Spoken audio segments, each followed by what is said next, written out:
The time for convening has arrived, so we'll start this evening's meeting. I'd like to call this meeting of the Sandy Springs City Council to order for Tuesday, March the 21st, 2023. Will the clerk please make the announcements and call the roll? Good evening, Mayor and Council. First, I would like to remind those in attendance to please silence all cell phones and other electronic devices at this time. Individuals who would like to provide public comment at a City Council meeting are required to complete and submit a public comment card in advance of the meetings.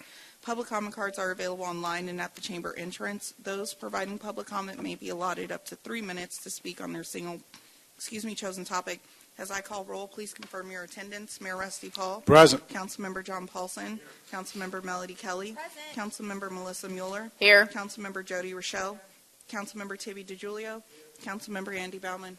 Please join me in the Pledge of Allegiance.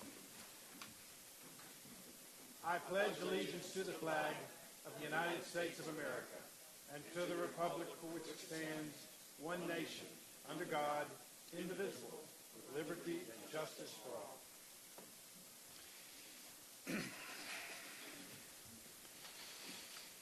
Madam Clerk, do we have any public comment cards? We have not received any this evening. All right. Mayor, Mr. DiGiulio. I move approval of the meeting agenda for Tuesday, March 21st, 2023. Mr. DiGiulio moves approval of the meeting agenda. Is there a second? Been moved by Mr. DiGiulio, seconded by Dr. Kelly, that we approve the meeting agenda. Is there any discussion? Hearing none, we'll call the question. The question is on approval of the meeting agenda. All in favor of the motion say aye. Aye. Opposed, no. The meeting agenda is approved. Is there a motion to approve the consent agenda? Mayor Paul. Ms. Rochelle. I move that we approve the consent agenda for Tuesday, March 21st. Have a motion by Ms. Rochelle. Do I hear a second? Second. Been moved by Ms. Rochelle, seconded by Ms. Mueller, that we approve the consent agenda. Is there any discussion? Hearing none, we'll call the question. The question is on approval of the meeting agenda. All in favor of the motion say aye. Aye. Opposed, no. The consent agenda is approved. Moving to public hearings, will the clerk please read the first item? Agenda item 2023-080. This is consideration to approve a Metropolitan River Protection Act certificate for River Corridor Review, RC 2211SS, for property located at 8980 Ridgemont Drive Northeast, presented by Planning and Zoning Manager Michelle McIntosh Ross. Madam Clerk, can you check, make sure your microphone's working? Can you hear me? That's better. Okay. All right. All right, Ms. McIntosh Ross. Yes, good evening. For your consideration is the approval of a resolution to authorize the Metropolitan River Protection Act for the property located at 8980 Ridgemont Drive, Northeast. This property is located within the Chattahoochee River Corridor, and the applicant is proposing to demolish their existing deck and construct a new deck with a 430 square foot addition. The River Corridor Act requires that proposed land disturbing activity within 2,000 feet of the banks of the Chattahoochee must be reviewed and approved by the Atlanta Regional Commission in conjunction with other agencies before the Metropolitan River Protection Act certificate can be issued. So for your consideration, the Atlanta Regional Commission has reviewed and approved the application for RC 22-11 SS for the demolition and construction at 8980 Ridgemont Drive, Northeast, with the finding that the project is consistent with the Chattahoochee River Corridor Plan.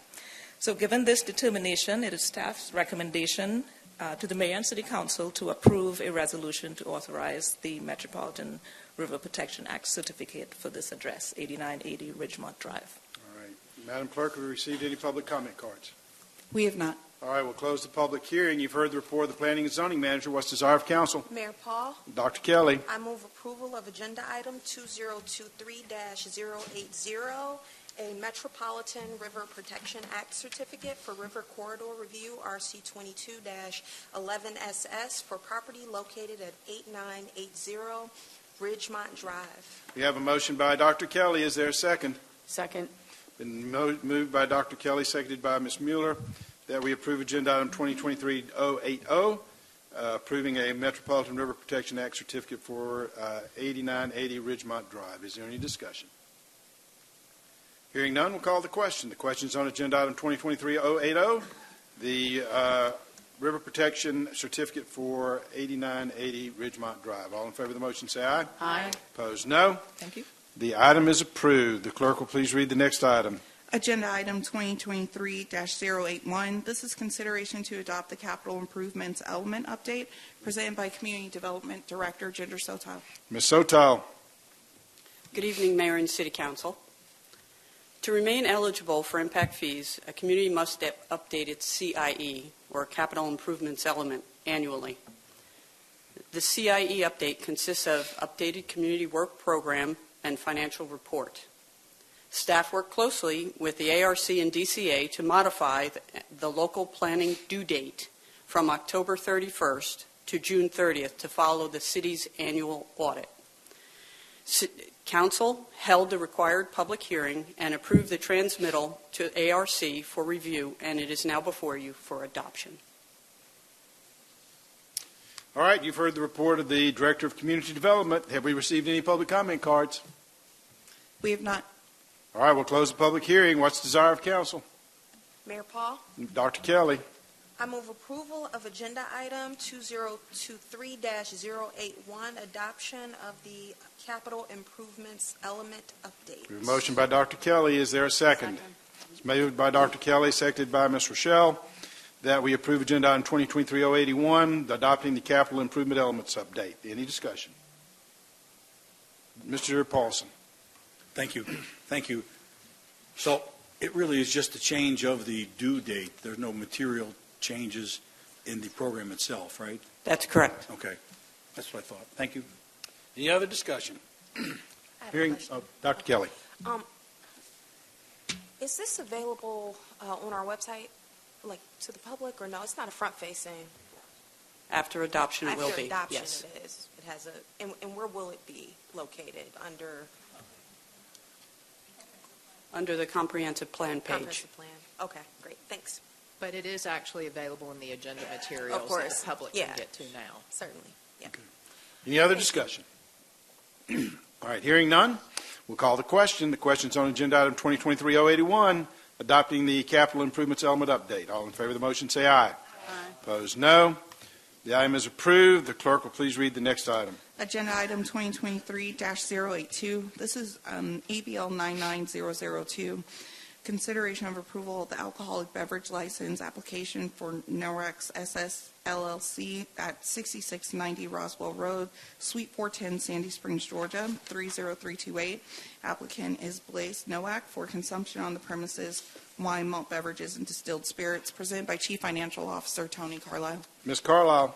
Good evening, Mayor Paul and City Council. This is a new application for consumption on the premises of wine, malt, and distilled spirits. NOAX SS LLC, DBA NOAX Sandy Springs, 6690 Roswell Road, Suite 410, Sandy Springs, Georgia, 30328. The applicant, Blaise F. Nowak, has met all requirements and staff recommends approval. This is a new application. It is in Councilwoman Melissa Mueller's district. All right, you've heard the report of the Chief Financial Officer. Have we had any public comment cards? No. All right, we'll close the public hearing. What's the desire of council? Mayor Paul, Ms. Mueller. I move that we approve agenda item 2023-082, the approval of the alcoholic beverage license application for NOAX SS LLC at 6690 Roswell Road, Suite number 410, Sandy Springs, Georgia, 30328, ABL 99002. All right, we've got a motion by Ms. Mueller. Is there a second? Second. Been moved by Ms. Mueller, seconded by Dr. Kelly, that we approve agenda item 2023-082, the alcoholic beverage license application for NOAX SS LLC at 6690 Roswell Road, Suite 410. Any discussion?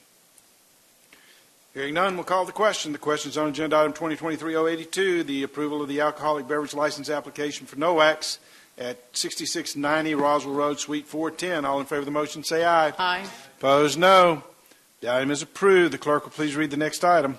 Agenda item 23-083. This is consideration to authorize a contract award to Reeves Young LLC for construction of the inflow water diversion system to the city green cistern and authorizing the city manager to execute the contract. This is presented by Director of Facilities, Capital Construction and Building Operations, Dave Wells. Mr. Wells. Good evening, Mayor and Council. The next two agenda items pertain to the City Green cistern. The first item is the project contract award recommendation. The second item is the budget amendment to fund the project. As part of the City Springs project design, there included the construction of a large buried cistern that could independently separate the manage dirty water from the parking lots and roadways and the clean water from the City Hall roof areas. Original plans prepared for the city called for the cast-in-place construction of a two-chamber concrete cistern to facilitate watertight performance and structural integrity over the long term. Instead of cast-in-place units, the general contractor allowed construction of a prefabricated modular concrete cistern. Post-construction inspections reports indicated that the construction system leaked, in part because of numerous joints in the modular system were not watertight. Because the structural and hydraulic correction measures will need to be periodically inspected, potentially maintained and repaired, the city will be required to periodically drain the vaults to facilitate inspection and maintenance. It is therefore necessary to install an inflow water diversion bypass system so that the vaults can remain drained for a few weeks while the vaults are inspected, cleaned, and repaired. The first part of the system was installed. It was a diversion valve on the western side of the site, allowing all clean water to be diverted to the dirty water side. This repair was completed in 2021. The second part of the construction is to reroute the dirty water line, which is the 24-inch piping around the cistern.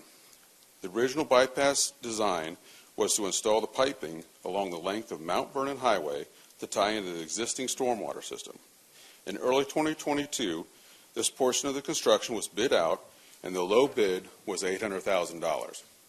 Due to the complexity, as well as mitigating the project cost and disruption to the site, staff had to redesign the project to take into consideration the existing site conditions, construction costs, and site availability. The project will require multiple mobilizations to work around the concerts and events scheduled on the City Green during the summer months.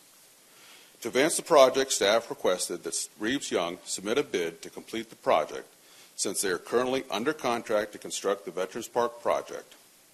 Reeves Young submitted a price of $389,752. While higher than the original engineer's budget estimate of $227,000, the engineers reviewed the proposed price and found it appropriate for the scope of the work to be completed. Awarding this work to Reeves Young will help to minimize the remobilization cost and allow for the coordination of the work with the concert and event schedule on the City Green. Staff recommends that City Council approve a contract in the amount of $389,752 with Reeves Young LLC for the construction of the inflow water diversion system to the City Green cistern, and to authorize the city manager to execute the contract subject to approval of the City of Sandy Springs Legal and Finance Departments. You've heard the report of the Director of Facilities, Capital Construction, and Building Operations. What's the desire of council? Mayor Paul. Mr. Paulson. I move approval of agenda item 2023-083, authorize a contract award to Reeves Young LLC for construction of the inflow water diversion system to the City Green cistern, and authorizing city manager to execute the contract. Have a motion by Mr. Paulson. Do I hear a second? I'm going to give that to Mr. DiGiulio. You tied. Motion by Mr. Paulson, seconded by Mr. DiGiulio, that we approve agenda item 2023-083. Is there any discussion? Mayor Paul. Mr. Paulson. Dave, thank you very much. You know, this is a huge project we did here, and with many big projects, certain little items linger longer than we all would like, and this is one of the last, if not the last one, so I'm glad it's here. Let's take care of it. When was the last time we actually went in and inspected the cistern to see how the waterproof system that's in place is actually working? The last time we were in the cistern was when Holder was actually on site doing I think it was a year after we moved into the building. And that's when we found the collapse wall inside the cistern. So 3 years. About 3 years ago, yes, sir. Okay, well, this at least will allow us to get in there and see what's there and also clean it out, right? Yes, sir. Okay, let's go. Thank you. Ms. Rochelle. Okay, so we have the $389,000 that we're getting ready to approve, and then how much is it going to cost year after year to inspect it, and what like, how much money are we saving by doing this? Because I'm trying to figure out if we should just cut our losses and just not fix it, or whether we should spend all this money and fix it. So right now, Councilwoman Rochelle, both the pumps in that cistern have failed, and those pumps feed our irrigation and our water to our fountains. So we're using domestic water to do those two functions. So at the most we want to do is get this thing drained and get those pumps changed out and cleaned out, so we can start using the cistern for what it's used for. Whether it's leaking or not will have to be determined once we get down inside and inspect all the seals of the cistern. So if we didn't have the cistern, would we just have regular irrigation system and use the city water? Yes. And so how much would you say that would cost us? Because I know that we're a pretty wet city, so we don't use our irrigation all the time. So, I mean, this is a lot of money. I don't know how much how much the cistern cost originally. I don't know if anybody knows that, but I mean, we're putting a lot of money into this, and we don't even know necessarily that it's going to work after. I mean, we hope it does, but we don't know. So would like to know, like, is it worth us putting all this money into it? That's a policy question. So I'm not sure that Mr. Wells is in a position to answer that question. I know for us, for facilities, we need to annually clean it and go down and inspect it like we do with any other. So do you know how much that costs? To clean it and inspect it? Yeah. Well, once we are able to divert the water around it, then we have to just drain the cistern, and we can go down and stare it down and clean it. It'll probably be about, I don't know, between $5,000-$10,000 to have them come out and pressure wash the inside of the cistern. I mean, it's a minimal cost once we are able to get down in there. So $10,000 a year? I would think as long as there's no repairs to be done, it would be about $10,000 to have someone clean it. It's nothing more like cleaning out your storm scepters in your stormwater system. So the cistern, I'm just going to go back one step, is just for the irrigation, or is it for something else? Well, it's for the fountains, too. So right now the cistern is broken, so how are the fountains being used right now? Completely off domestic water. And so how much does that cost, and how much does that cost? I can get you that annual cost. Well, it's an environmental thing. One of the things when we built this facility, we wanted to make it as sustainable as possible. That meant we made this building as highly energy efficient as we possibly could, and we wanted to capture the water on the site for reuse. And it was built with the idea that we would have the most sustainable, environmentally friendly facility around. And this cistern is a crucial part of that because it captures the water on this site, on the roof, on the parking lots, on the decks, and allows us to reuse that water multiple times. So, we put a lot of time and effort into making sure this entire campus used the state-of-the-art sustainable features that we possibly could, whether it was energy, whether it was lighting, whether it was water usage, whether it was reuse of materials and other things here. So it was an important part of the sustainability strategy of this campus when we built it. Mr. DiGiulio. I have a question. Dave, has Reeves Young given us any indication of how long they think this will last? Because we're going in there and we're going to waterproof it and seal the joints, etc. Do they have they given us any type of indication how long that'll be before we have to go back in and redo that? Or is this going to be something when we go ahead and drain it I assume we're going to drain it in the summer or sometime during the year. And how long is that draining process and inspection process going to last? So first off, Councilman DiGiulio, this is just to install a bypass system. Right now, the way that the system is designed, that we have all of the runoff from this site going into the cistern, right, which fills up the cistern. It's about a 300,000-gallon cistern. And that gives us about 2 weeks of water to water if we were in a drought period. So what we're doing right now is just making a bypass. We're diverting the pipes around the cistern so we can go in there and work in it. Because once we get a little bit of rain in there, it will probably like a quarter of an inch of rain on the roads, we get about 6 feet of water in the cistern. So this is just to allow us to drain the cistern takes about 2 days. But right now, once it rains, we got to get back out of the cistern. Where do we drain it to? To the storm water that goes into Marsh Creek. Into Marsh Creek, Mm-hmm. okay. So this is just the bypass system. This is not the waterproofing system. This is not the waterproofing. Have we done the waterproofing already? No, we haven't. The last time we went in there, Holder was still on site. That's when we had the failed wall. They've done some waterproofing. We need to go in and inspect the seams now. Right. Been a disaster. Mr. Baumann, and then Ms. Mueller. Thanks, Dave. So to understand, let me try to understand. There's also, do we distinguish between the dirty road water, if you will, and roof water, I guess, is theoretically clean? Is that separated inside the cistern? Yes, there's two chambers in there. One is about 20%, and the other is 80% dirty water. So is there a distinction on which water is used for irrigation and which water is used? I guess the only other use would be not the potable water for the kids' fountain, splash pad, but the other fountains. Do those fountains use either water, or do they use? They do. They use the clean side. Oh, they only use the clean Mm-hmm. side. Okay. Yes, sir. So, all right. Well, I just would add, I think I agree with everything. I do agree. I understand Councilwoman Reichel's questions about return on investment, but the history of the sustainability aspects of this. We actually sort of have it under our own. We have an obligation to store, just like we impose on homeowners. I'm a homeowner that built. I had to store the first inch and a half, inch and a quarter, something like that on site. We have to be able to do that. So this serves that function as well. And I'm hoping, we've had this ad nauseum discussion last week or 2 weeks ago.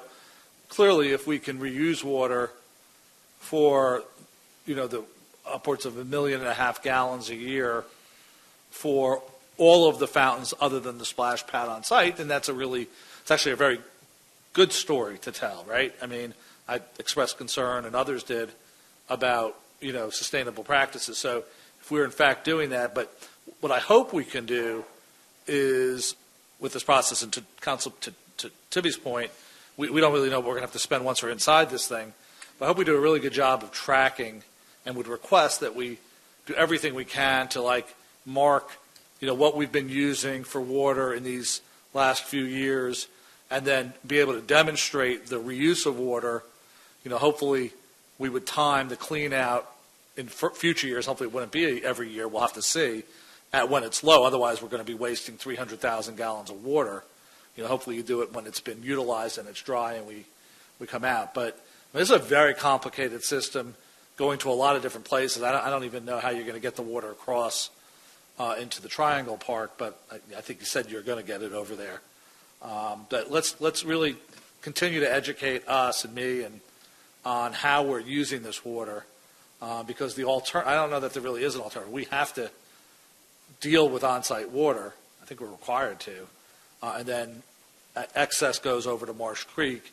And this cistern also had one of the points of this, I think, was to sort of reduce the sediment, right, that is going into Marsh Creek. That's also serves the that sediment purpose. sits on the bottom of the cistern. That's right. That's what we have to go in and clean. Yes. That's right, and that was one of the Mayor. I think that was one of the aspects of this, was to not put sediment-filled water into Marsh Creek, and so I think we really don't have.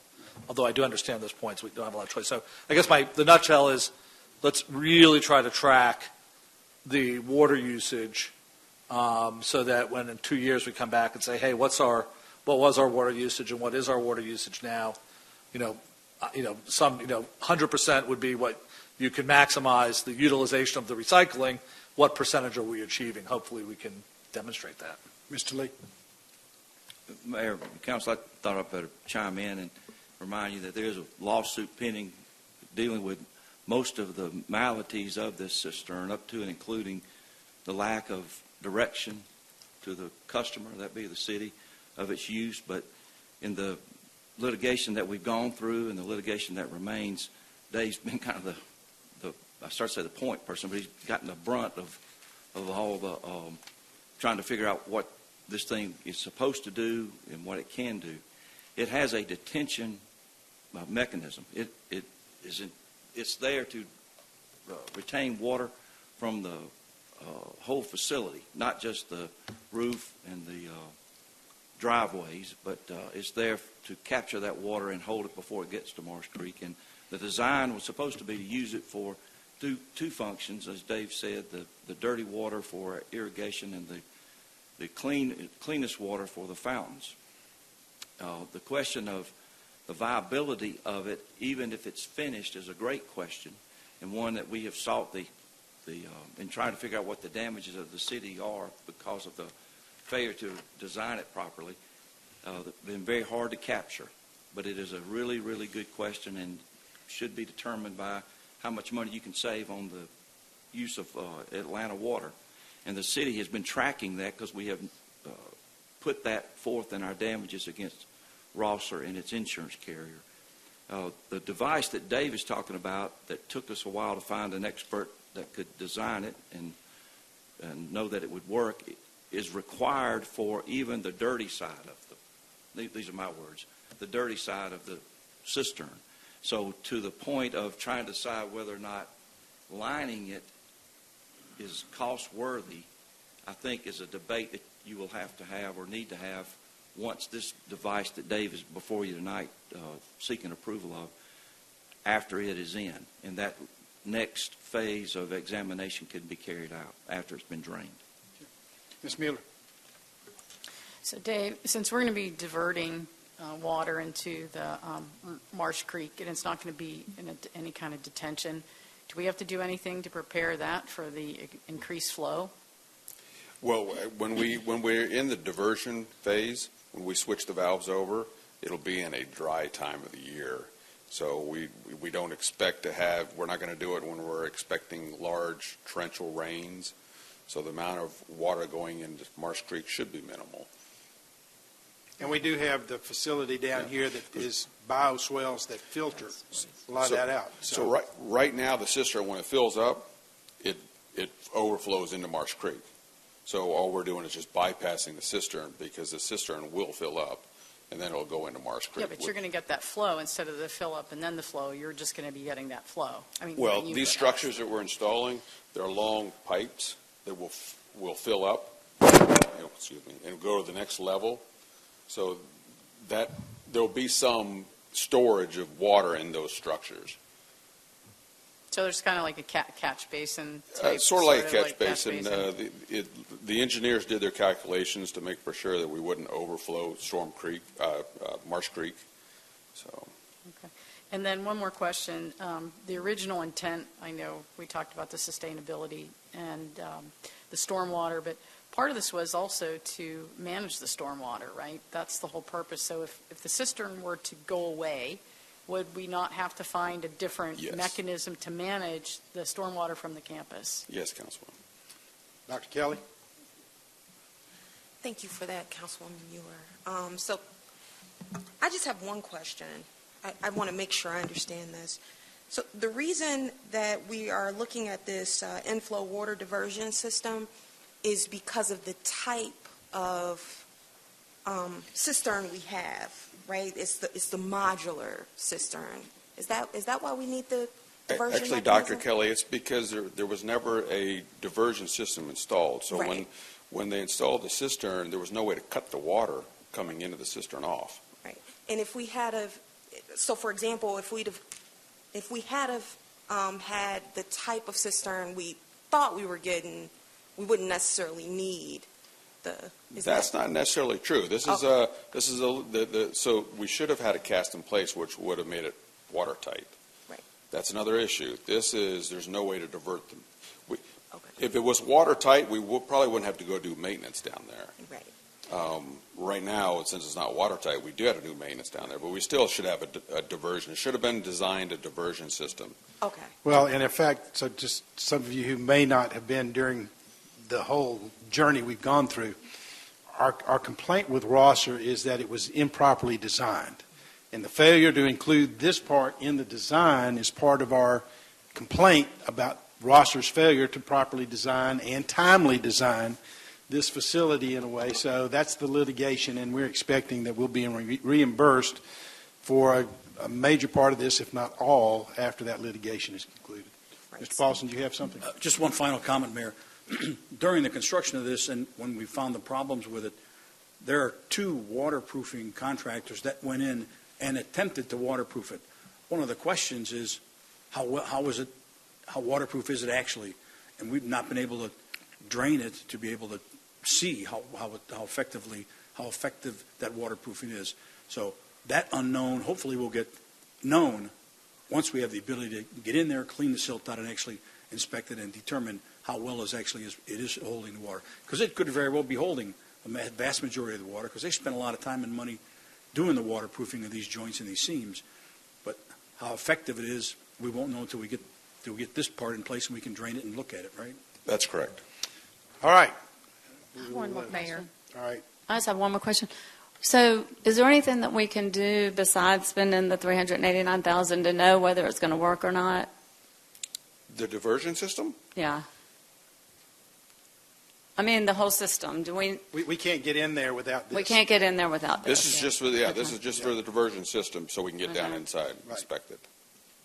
Mayor. Ms. Mueller. Yep. Oh, All I'm right. sorry. I sat here and pulled up the August water bill to try to get to Councilwoman Rochelle's question about the return on investment and how long.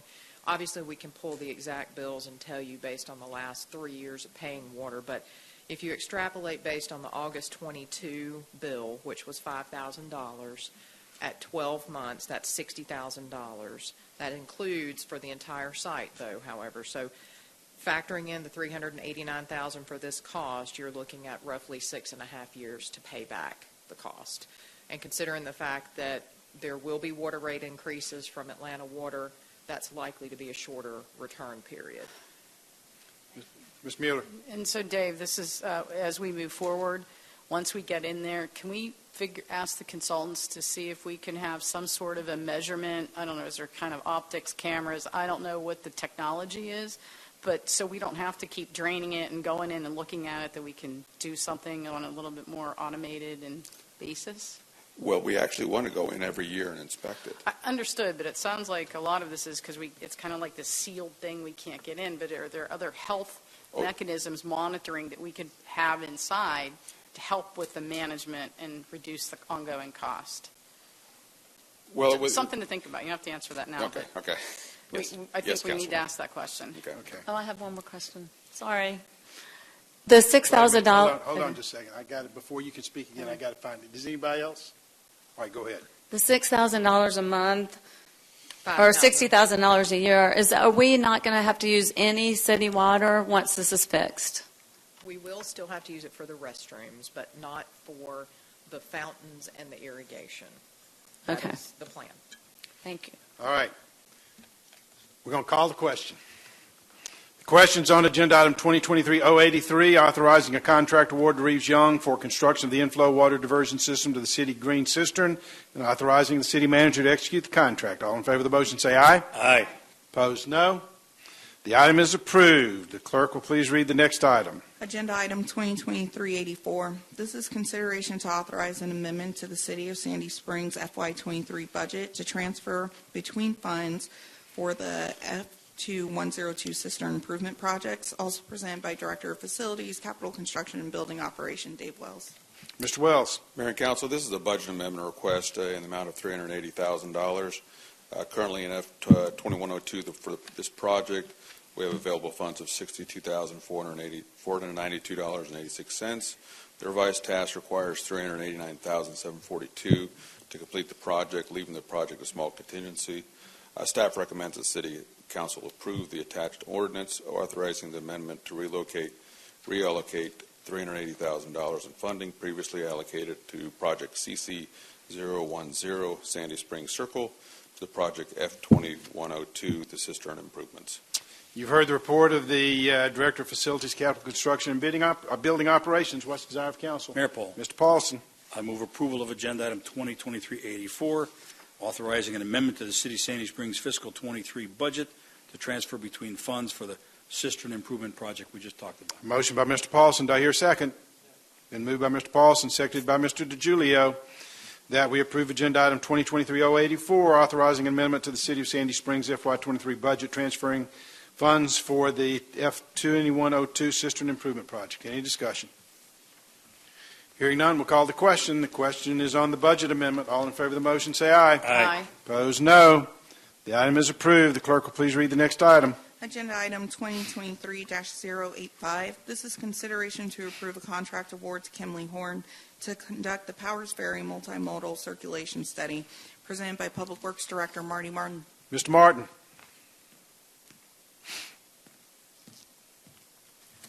Mayor and Council, good evening.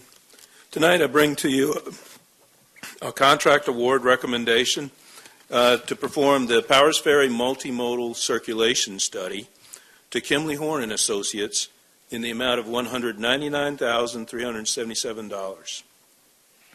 This project is a technical transportation study and as a follow-on to the previously conducted Powers Ferry small area plan that was conducted, if you recollect, back in conjunction with the Next 10 plans. And in this case, this technical transportation study will assess and prioritize future transportation improvements within the Powers Ferry small area. Among those, holistic improvements to the roadways.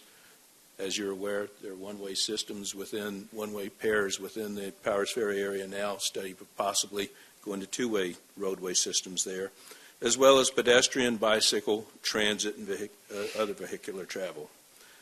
An implementation plan will be drafted as a part of that study. Now, to obtain the consultant for this study, the city released a request for proposal on January 11, 2023, soliciting responses from qualified consultants. An online pre-proposal meeting was held on January the 20th of this year, and the city received 2 proposals from Croy Engineering and Kimley Horn.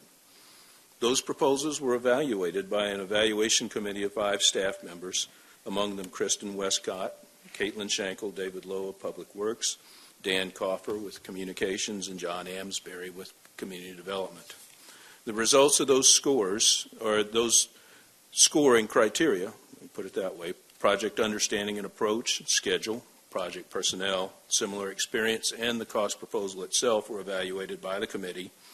And the scores were as follows, with Kimley Horn and Associates scoring a 91.35, overall scoring by the committee, and Croy Engineering at an 80.60, ranking number 2. Based upon the review of the scores and the evaluation of the consultant proposals, staff recommended that Kimley Horn was most qualified to perform the project and recommends award in the amount of $199,377.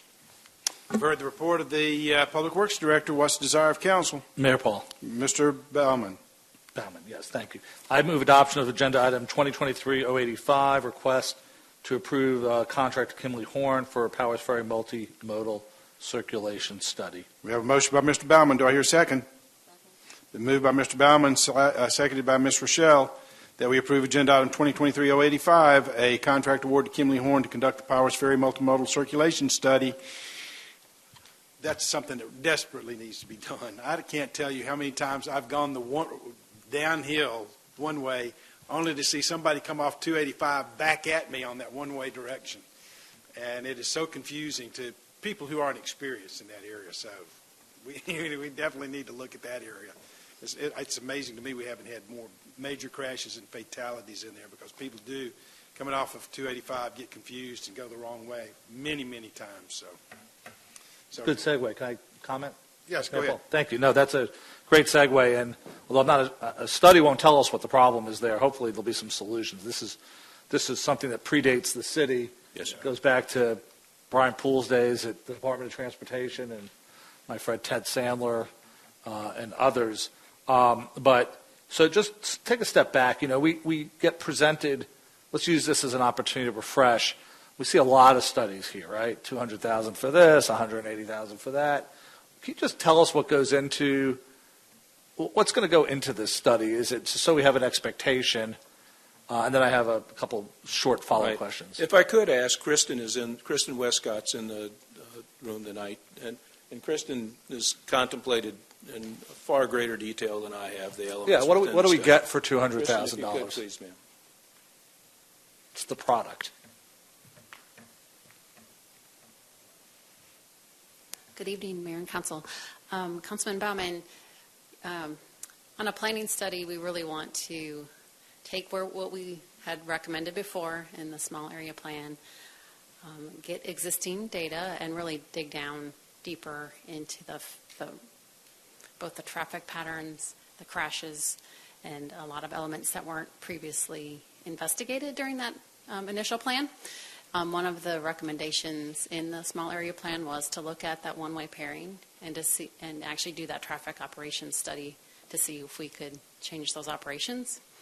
The other thing, there were sort of some broad recommendations in the small area plan for, bicycle connections, pedestrian connections, connections from the neighborhoods to the park system, and the river, yeah.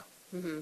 And really, how do we connect that and make it better? Because really, quite frankly, right now, if you are a pedestrian walking around that area where those offices are, or to the river. So would you say this is mostly data gathering? Well, let me put it another way. Is there any engineering or surveying that's done in this? We wouldn't get into the surveys, but we will get into that needs assessment and really honing down into more specific recommendations that we can then, as with our other planning studies, knit into the future capital investments for the city. Sure. And prioritize that against other needs in the city. And does this include stakeholder conversations? Absolutely. In other words, the all of our citizens and business owners. And general public meetings, too. That's all part of that. Okay. And then what is the, for this project, what would you say the shelf life of a report that we expect to receive of that report, so that, by a certain date, we need to start funding projects, or we're going to come back and say in X number of years, well, we need to update this study because it doesn't seem that long ago that we were talking about the Braves, and fortunately, I don't think that turned out to be anyway. And there are some assumptions in that original study that I remember are already, 2000, right around this time, 2017, Chief DeSimone and everybody was talking about positioning out there along Powers Ferry and at the intersection and watching I went out there several times to see if Armageddon was upon us, and it wasn't, as it turned out. Other Armageddons as it relates to traffic Braves, I don't think were a big one. But so what is the shelf life? So that original plan was completed in 2016, so we're in 2023, so we're a little past 5 years. Generally, when we work on these transportation planning studies, one of the things we want to look for are some quick low-hanging fruit, quick response projects, something we can do in maybe the first 1 to 3 years, and really identify projects for the first 5 years that are something that we see a lot of bang for our buck on. And then beyond 5 years, we sort of develop that next set of projects, 5 to 10 years. Beyond that, I think it's the time to look at that again. Yeah, I just hope from a process standpoint that we would be assessing, looking back, best practice was what they would say, did this study make sense, or did we end up sitting on it? Did it collect dust for too long? Because these things, it does seem like there's never a $10,000 study. And these are $100,000, $200,000 studies. A consideration ought to be for every one of these, do we have an opportunity to implement enough of this during the shelf life of the study? And I'm hopeful we will with this one, and that'd be a question we ought to be asking on every single one. And I have had the good fortune to be working with your city since 2011, and I have seen how we've taken plans adopted by the council and moved these projects forward. So if you go back even to the original transportation master plan that was done at the first 2006-07 period, there was an incredible amount of projects implemented out of that original plan. Any other questions? Let me pose a question. I don't know who the best answer is. Let's just say, for example, they decide that for traffic efficiency's sake, we should take new north side in 2 directions. Is that simply a matter of restriping the road? How do you implement that?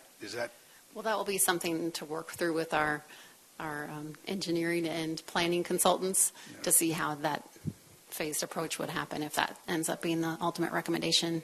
And obviously, we will be engaging the Georgia Department of Transportation in those conversations as well due to the interchange with 285. Okay, thank you. Any other discussion?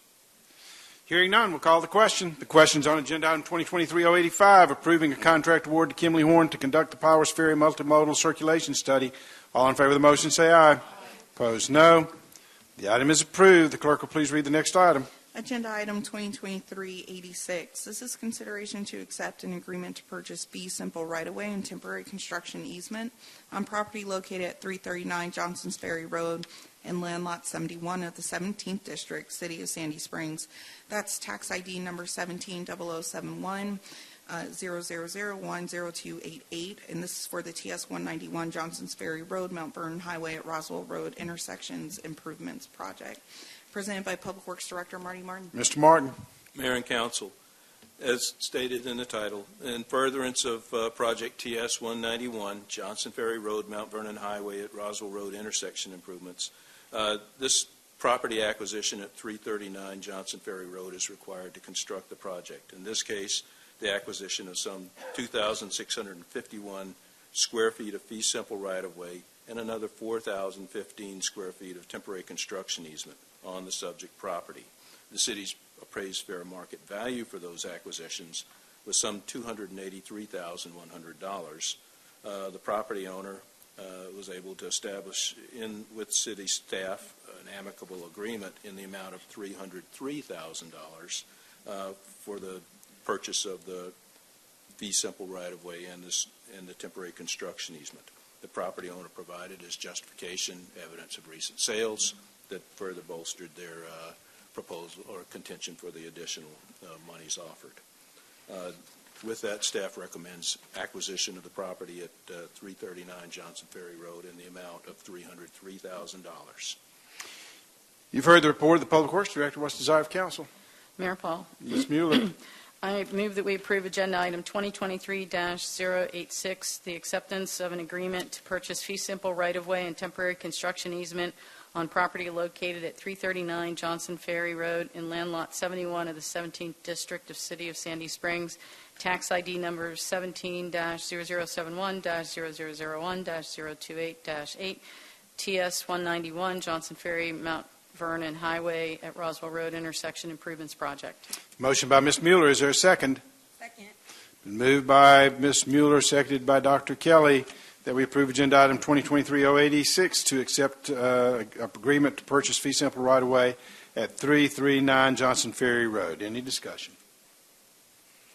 Hearing none, we'll call the question. The question's on agenda item 2023-086, accepting an agreement to purchase fee simple right-of-way and temporary construction easement at 339 Johnson Ferry Road.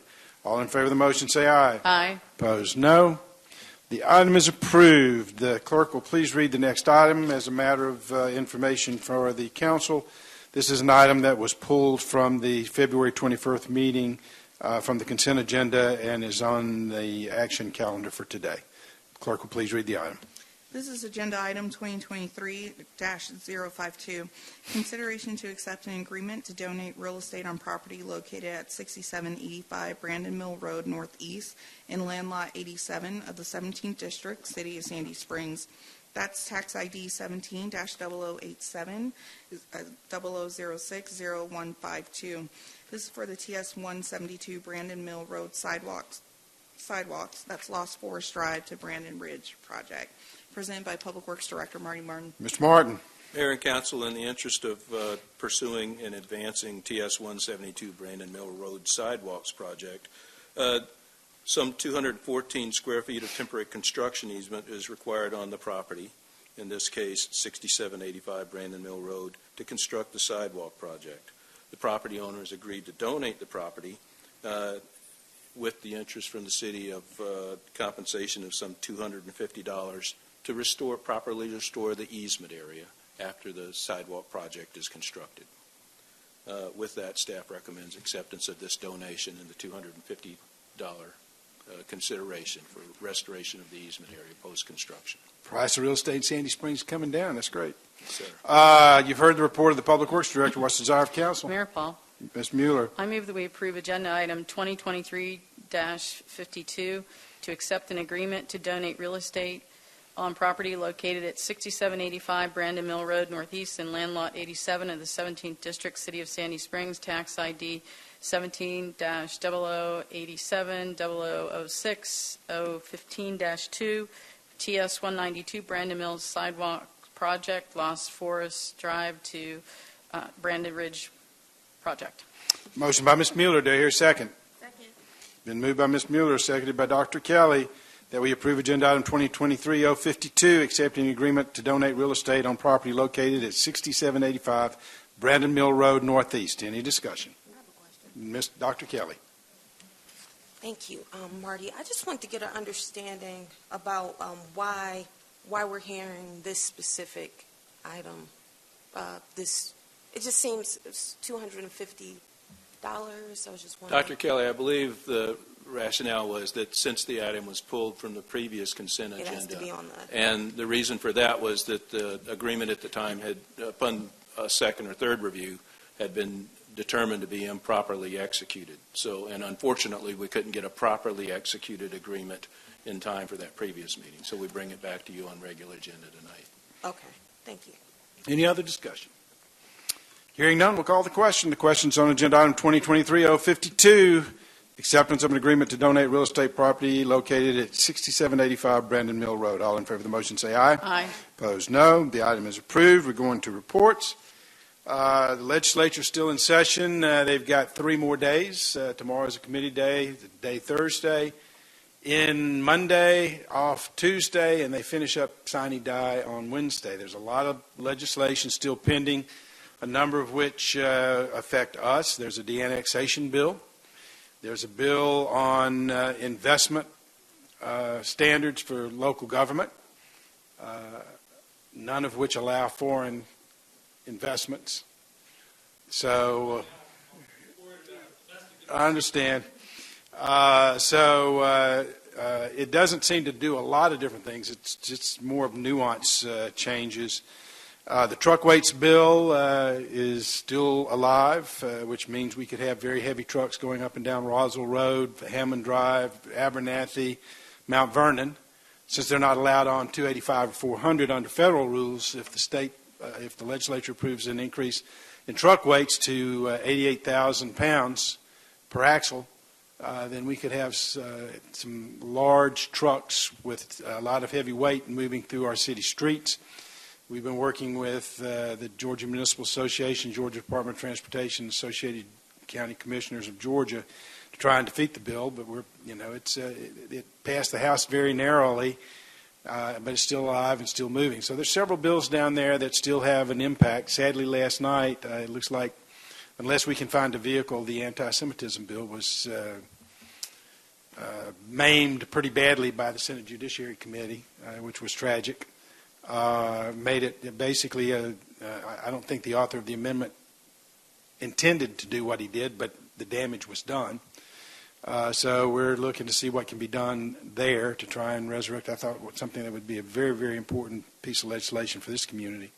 So we'll know by Wednesday of next week kind of what all has been done, and then I'll try and give you a final report. The budget for the Senate, I think, came out at 5 o'clock today. It originally was going to come out at 8, but they moved it up. So clearly I haven't had a chance to see what they did. We had several items in the state budget of concern, and I had a chat with the Appropriations Committee of the Senate yesterday to talk about a few of those, and I'm hopeful that we may not get everything that we asked for, but hopefully we'll get some of the things we asked for. So that's it kind of for me. I talked to the Nordic Business Exchange today, which is here. We've had this facility has been very heavily used in the last few weeks. We had Geek Week here for 3 days. I guess, geeks I have 7-day week. They have 3-day weeks. That's pretty good. They're very efficient, apparently. But it was a great group of people to have here. So we've had a lot of activity in this. Mayor Paul, will you entertain a question? Sure. Did you happen to receive an award related to theater and acting over the weekend? Yes, the Sandy Springs Theater Company presented me with an award for the worst performance by a mayor in a theatrical production promotion video. And I did receive my own version of Excalibur. Though it hasn't arrived at my office yet, it's floating around here somewhere. But yeah, it was very nice, a very, very nice tribute. Not just to me. It's about the relationship that we have with that organization and their productions here, and the cooperation that they find very beneficial and heartwarming. So it's really an award for all of you, but I get to hold it. So, yep. Mr. Baumann. No, but I unfortunately it falls off the plaque. I have to be very careful around it. Put it with your fire axe. Yeah. And I was also the Grand Marshal in the first St. Patrick's Day. I have my official sash upstairs. It was a good parade. And I'm going to ask you another one. Did you throw a strike? I did throw you a were strike. very busy this last weekend. Mr. Paulson. All right. But I'd like to comment too. Here's the deal. There were three of us who threw. Only one of us actually got the ball in the air, and she said she'd never thrown a ball before. I just can't trust Dr. Kelly anymore because she threw such a great pitch, whereas Mr. Paulson and I kind of rolled it up there. But yeah, this weekend was a very busy weekend with Spam-A-Lot, and then parade, and then the opening of youth sports, and then back to the Irish Festival. The city bar was full of people watching the Ireland-England rugby match, which meant nobody who was coming to the Spam-A-Lot matinee could get in to get anything. So, but we sold a lot of stuff. All right, I got a couple of items, if I may. All right, sure. And maybe I wasn't at the Morgan Falls. I actually, sorry that I missed that. I went over to NYO, which we have lots and lots of south end of the city constituents over there. It was a chilly day. They didn't give me the ball to throw, but it looked like Mayor Dickens did okay. Big turnout over there, and it's great. It's the favorite time of year to see these parks full. Along the topic of Morgan Falls, Dr. Kelly, Mr. Paulson, and I had an opportunity. It was a very short notice. I had reached out to the board of Sandy Springs Youth Sports, and Friday, within 24 hours, we ended up with 6 or 7 board members, and we met with them up at $3 Cafe, and it was really great to hear that they have returned to pre-COVID levels of participation, in particular cheerleading and softball. The numbers had been down but are way up. I went over to the field. You were there Saturday. The work looks like it's going on. We talked about possibly them adding a girls flag football program, which is getting very, very popular in the schools, and I hope that they can do that, and maybe we can be supportive. They've invested some themselves in the park with some of the signage that they've done, and and we talked about scholarships and how maybe more can be done. I think they said there were about 20 or so in the program. So I just look forward to a really robust discussion in the upcoming budget period about how we can continue to support not just that park, but the programming over at Hammond and Allen Road, which is at times busting at the seams. So look forward to that discussion. The second thing I wanted to bring up was I had a chance to run into Mayor Dickens, not at another event last week, and took him aside and had a chance to, Chief, I was telling you earlier, he reintroduced myself as from Sandy Springs, and he immediately acknowledged, because he had talked about at the event that I was at about the training facility that they're constructing and the problems, and you saw State Patrol, you saw Atlanta, you saw sheriffs, and right there by their side was you, Chief, and I think we sent some folks down there to deal with the disturbances, which are unacceptable, and he reconveyed thanks. It's really great to see the relationship, frankly, that has started with Mayor Paul, and like haven't seen in my 9 years here. It's very good, and it was great to see us represented, and I know there should be reciprocity in that. So I actually want to ask Chief a question. We were talking about this, if you don't mind, about backlog at, we were talking a little bit about this, and I was sort of hopeful I'd get a little different answer, but if you could touch on backlog issues. I had heard a case had been resolved, and that was encouraging, but now not so much. Good evening, Mayor and Council. This is about the backlog of homicides that we made arrest on. Currently, we're 10 to 12 homicide cases that have not been prosecuted, and I just checked, going all the way back to 2016. Not been prosecuted or not? Only one prosecuted. Do you know if they're moving in any direction towards that, or is there any way to know that really, or Not really. whether it gets docketed or? Yeah, the last one, I just looked at the spreadsheet. It was 2016 homicide that is still indicted, but has not gone to trial yet. Whatever we can do to support that. I mean, it's been a. Some are in jail, some are not. Have they all been apprehended? They've been apprehended, but the ones who are not in jail are out, obviously. Yeah. Yeah, and you all have heard me speak of this before. We had a homicide at Northridge at Georgia 400 in the apartment complexes up there. Police were on scene. They actually heard the gunshots. They were there. Suspect caught on the scene, shot someone with an AK-47 type rifle, shot at him 30 times, hit him 9, and he confessed, had the murder weapon. He served about 30 days in jail. He was released and was basically told, don't call us, we'll call you, and that's over 3 years ago.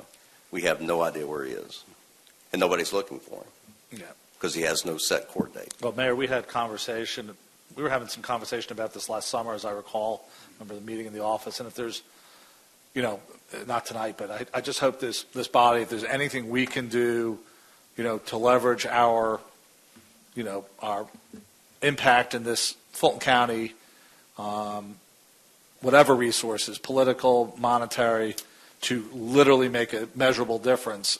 We're building a police center. Yeah, this is all with the county. It's not the state. It's not the feds. This is county. County issue. County district attorney has to prosecute these cases.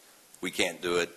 It's not a city issue, not a state issue, not a federal issue. It's strictly a county issue. But we speak for our community. And again, I'm just one and here to support whatever we can do as a body to move that. Because, we talk about crime and the growth of crime, whether it's gun violence, whether it's any, a pickpocket, not pickpocket, but the car break-ins, it doesn't improve if that backlog doesn't get rectified. No, not at all. And there's no deterrent. There's no deterrent at all. Chief, a question for you. When you ask the district attorney's office what's happening with these cases, what do they tell you? Most of the blame falls on the previous district attorney. That's what we're getting now, Paul Howard, and just basically ran that office into the ground. That's what they're telling me. I'm not going to make a comment, but they're just thousands of cases behind. Thousands. All right, thanks.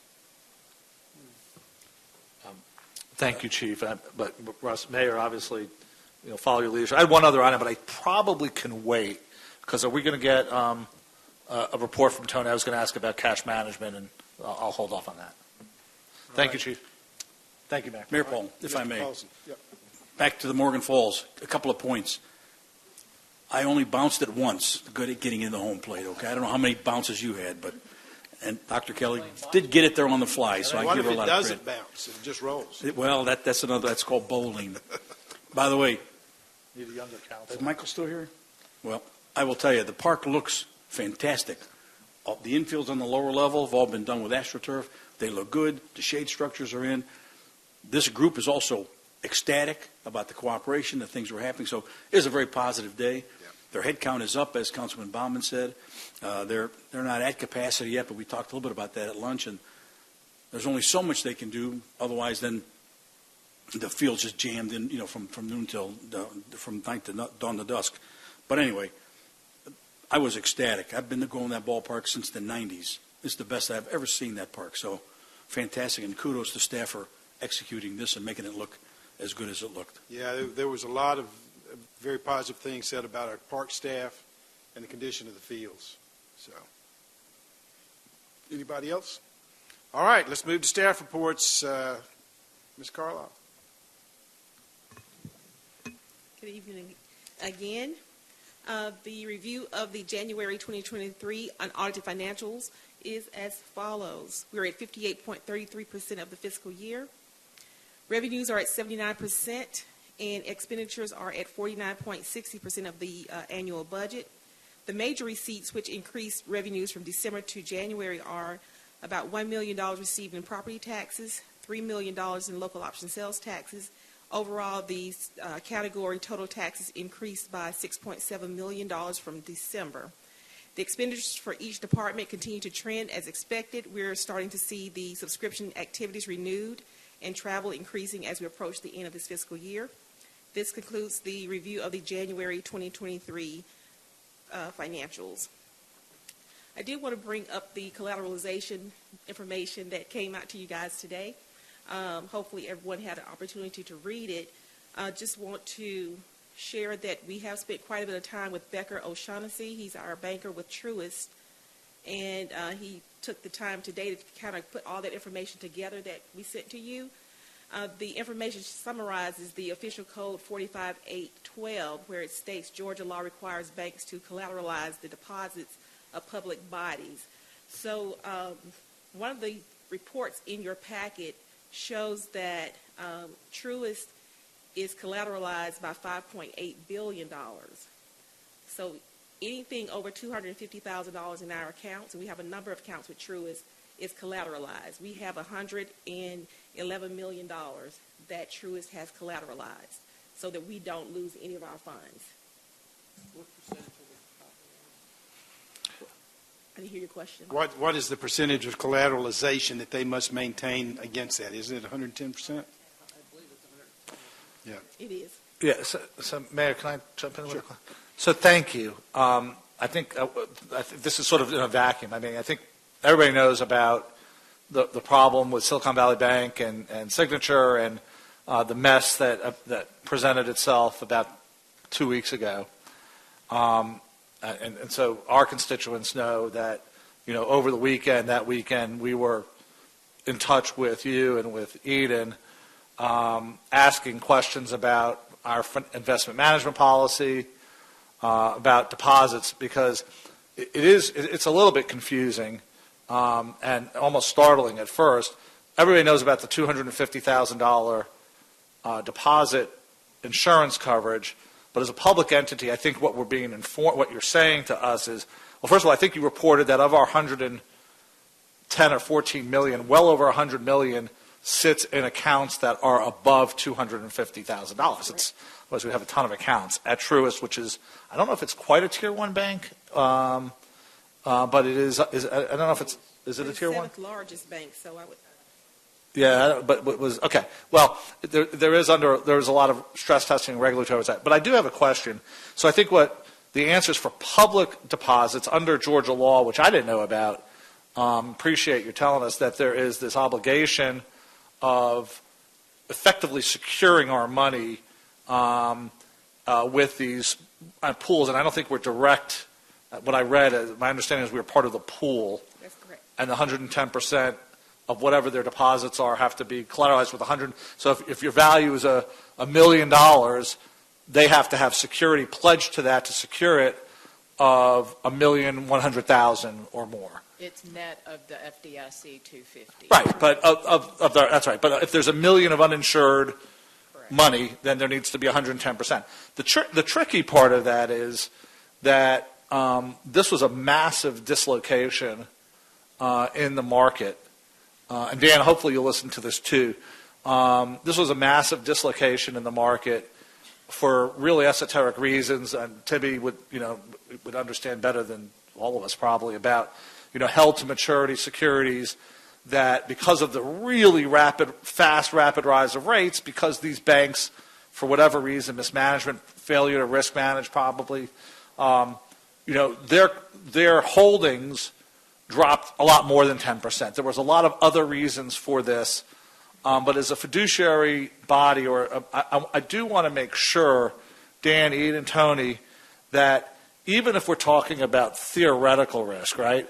I think for a lot of people, before SBB last week, they would have said, deposits are covered. A lot of smart people had money here, and fortunately for them, you can argue about the moral hazard that the federal government stepped in and backstopped it. I think we're better off. I think the community needs to know we are better off than an average depositor your average $10 million deposit or $100 million depositor because of our public status and the collateral. But I'm going to continue to ask, and by the way, I have no reason to think that the way we're doing it is the wrong way to do it. I don't know any better. And I don't know, for example, if California had similar rules or New York, or if there were even any municipalities that had depositors. I mean, we would never have had a deposit at Silicon Valley Bank, but we have regional banks in Georgia, and this is where we have it. I'm glad we're asking the questions. But I guess the questions, even after reading all that as best I could this afternoon, is do we even have, just I want to make sure we're an aware consumer, do we even have theoretical risk? And there may be nothing we can do about it. That's part one. Do we have theoretical risk? And if we do, that's okay. But as long as we know about it. I don't want to sit here and think we have zero risk if we have theoretical risk. I don't have an answer to whether we have theoretical risk or zero risk. Or something else other than that. The only other thing would be more risk. The second question is, do we have, now knowing that we've got, the vast majority of our money sitting in accounts that now depend on the collateral pool, do we have any modifications or cause for review of our investment management policy that I think this body adopts? I believe we do adopt this every now and again. You come with amendments. There doesn't have to be an answer tonight, but is there any cause for review in light of now known circumstances and the actual conditions of our investing as it relates to where it's held, the collateral, direct pool? Is there anything that would warrant a review or at the very least some assurance to this body that our investment management policy is now most state-of-the-art that it can be in Georgia, and if we are taking any risk, again, not commenting on it, that we at least do it knowingly. So I'll yield, but thank you very much for reacting. We've been, so everybody knows, we've been talking about this really, I'm sure all municipalities have been talking about this, since these developments broke. All right, thank you. Is there a motion to move into executive session? Mayor Paul. Mr. Paulson. I move we suspend regular order, move into executive session for the purposes of real estate and litigation. We have a motion by Mr. Paulson. Is there a second? Been moved by Mr. Paulson, seconded by Mr. DiGiulio, that we move into executive session for the purposes of real estate and litigation. Is there any discussion? Hearing none, we'll call the question. The question's on suspending regular order and going to executive session. All in favor say aye. Opposed, no. We're in executive session. As is our normal process, there will be no further business conducted tonight. We shall simply return to this room, return to regular order, and adjourn. Thank you.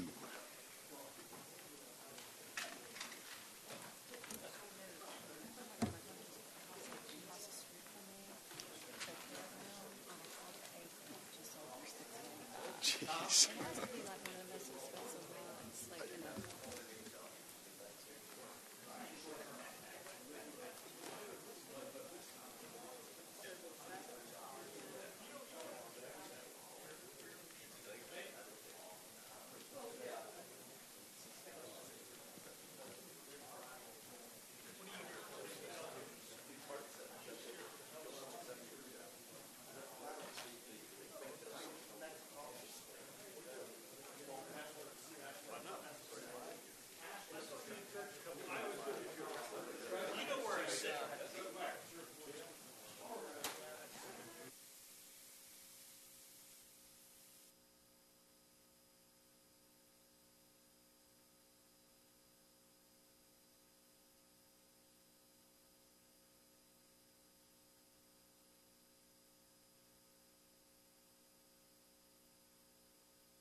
We'll adjourn the meeting before he even comes. No, We'll all be gone when he comes back. Okay, we're done.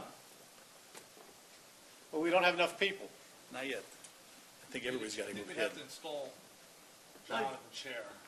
Well, he can sit there. He'll be Just installed. saying. He'll be I'll stalled assume and the role of installed. Mayor Pro Tem, we'll get 3 others in and we'll vote, we're done. Still not there, need one more now, right? Although, I think you can, If I'm the Mayor Pro Tem, I Yeah, the Mayor Pro Tem counts as quorum member. so we can do this with John and 3? No, you still need 4. I still need a majority.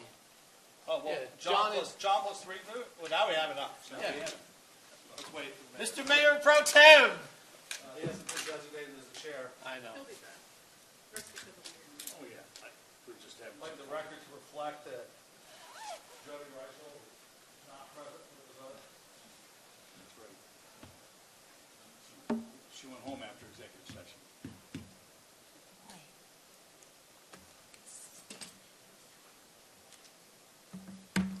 So did you get enough kudos for throwing a good pitch this Saturday? Honest to God.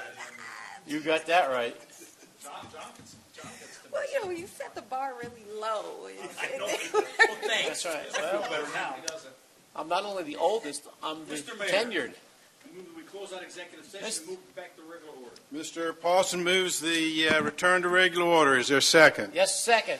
All right, motion by Mr. Paulson, seconded by Mr. DiGiulio, that we return to regular order. Any discussion? Hearing none, we'll call the question. The question's on return to regular order. All in favor of the motion, say aye. Aye. Opposed, no. We're back in regular order. What's the, Mr. DiGiulio moves adjournment, seconded by Mr. Paulson. All in favor? Aye. Opposed, no. We are adjourned. We were going to try and do it without you. but Paulson got cold feet. I'd have come in and ruled it out of order. I was going to say, how long you're going to be, okay? Well, we didn't know if you weren't here if he could do that or not. Well, If you technically. technically he could.